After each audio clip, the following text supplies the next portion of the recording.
Year Zero is a book that I think has a very dark side as well as a brighter side.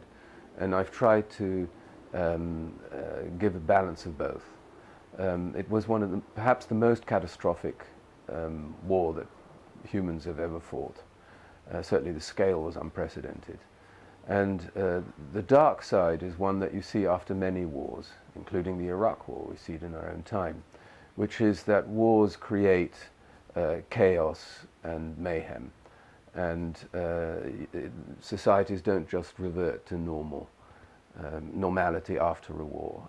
Millions of people get displaced, economies are destroyed, feelings of revenge are omnipresent and so on. So to get a certain kind of order back into society is always a very difficult and painful process after any war. And this was particularly true after World War II. So I paid a lot of attention to such, I'm afraid, basic human impulses as revenge. But the brighter side is that out of great destruction, creation also emerges.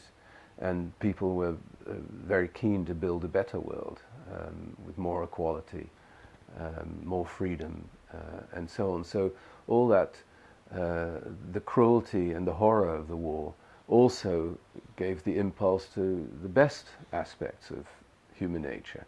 So you see a bit of both. And it shaped the world that people of my generation, I was born 6 years after the war, grew up in. And we've been amazingly lucky if we lived in Western Europe, at least, in that we lived much of our lives in times of extraordinary peace and prosperity. That may be coming to an end. And so the book ends on a rather minor note, I think.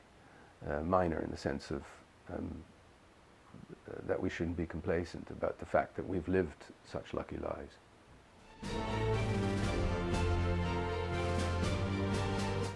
No, I found it liberating because it gives it a framework. And so much happened in those roughly 6 months after the end of the war, which was May in Europe and August in Asia. But so much happened that shaped the future that you can very easily tell the story by talking about that 1 year. Now, obviously, many things happened subsequently. The Cold War became worse. You had the Marshall Plan and all those things, but everything, the basis for all that was already entirely visible in that 1 year.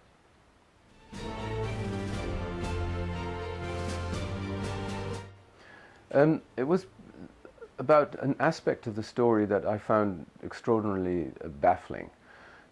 My father was a student in Holland when it was occupied by the Nazis, and he became a law student in 1941. And many students, especially law students, would become members of student fraternities, which meant initiation ceremonies of a fairly brutal kind. And student fraternities were banned by the Nazis because they were afraid that there would be a lot of resistance. And so it still went on, but it had to go on underground. And so my father was initiated to the fraternity in 1941. And like all students, he had to sign a loyalty oath to the Nazi occupation. And if you didn't, you would be sent to Germany to work in factories. And he, like most students, he refused to sign. He went underground into hiding. And somebody screwed up in the student resistance and called him back to his hometown. And there he was more or less forced to sign on to be a worker in Germany. And so he was in a kind of labor camp in Germany and worked in a factory in Berlin. But the worst of it was really living through the bombing of Berlin in 1945 and end of 44. And with the Americans and the British and the Russians attacking. And he lived through the whole Battle of Berlin, and he was almost shot by a Russian soldier, and then he collapsed from hunger and exhaustion. He was nursed back to life by a prostitute, and he was in a displaced person camp, and finally he came back to Holland. And then he went back to his university and back to the fraternity, And because the initiation ceremony had taken place secretly in 1941, the whole thing was done all over again. And not only my father, but boys who'd been in concentration camps and so on, were suddenly made to hop around like frogs and polish the shoes of their seniors and be spat at and shouted at and so on. And I was totally baffled by this story. I thought, how could they have put up with such nonsense after everything they'd experienced? And the answer, I think, was that they were so desperate to get back to a kind of normality, to the way things had been before, that this to them represented the old world. And much of the book is, of course, about how it's impossible after a catastrophic war to go back to the old world. I mean, it's never going to be the old world. And so part of the story is, you know, how people shaped the new world.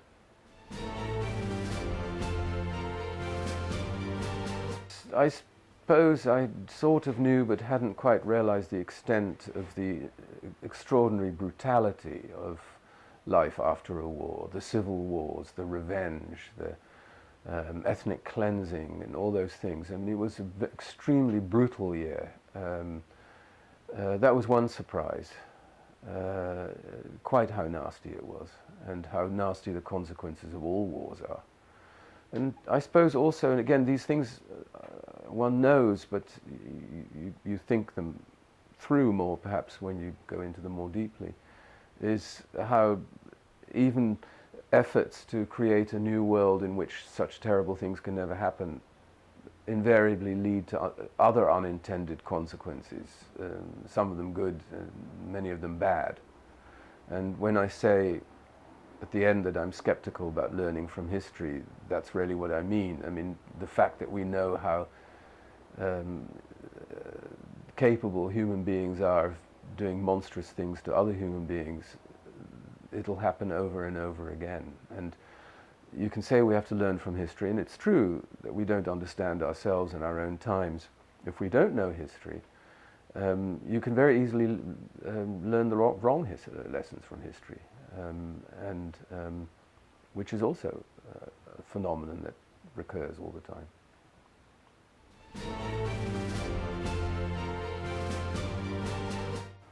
Well, one important legacy of World War II in Asia or the Far East is that the easy victories in 1941 of Japan over Western colonial powers, such as Britain, France, the Netherlands chiefly, and the United States and the Philippines, showed that the omnipotence of Western imperialism was severely dented, and Asians no longer felt that the West had a natural right or even really the power to continue it for much longer. So the Japanese Japanese war really did contribute to the end of colonialism in Asia. So that was perhaps the main consequence. In many other respects, comparing or at least writing about Asia as well as Europe showed that even though the histories in various countries are not the same, the problems very often were. And it wasn't so different. The situation under Allied occupation in Japan was not so different from that of the Allied occupation of Germany. The problems of civil war and so on, the struggles between the communists and the non-communists were very similar, whether it's Indochina or Indonesia or Italy or Greece. And so I found it important to make that point because people so often assume, you know, Asians, totally different culture, they look different and so on, everything must be utterly different there. Of course it's not. I mean, they were facing the same problems that we were.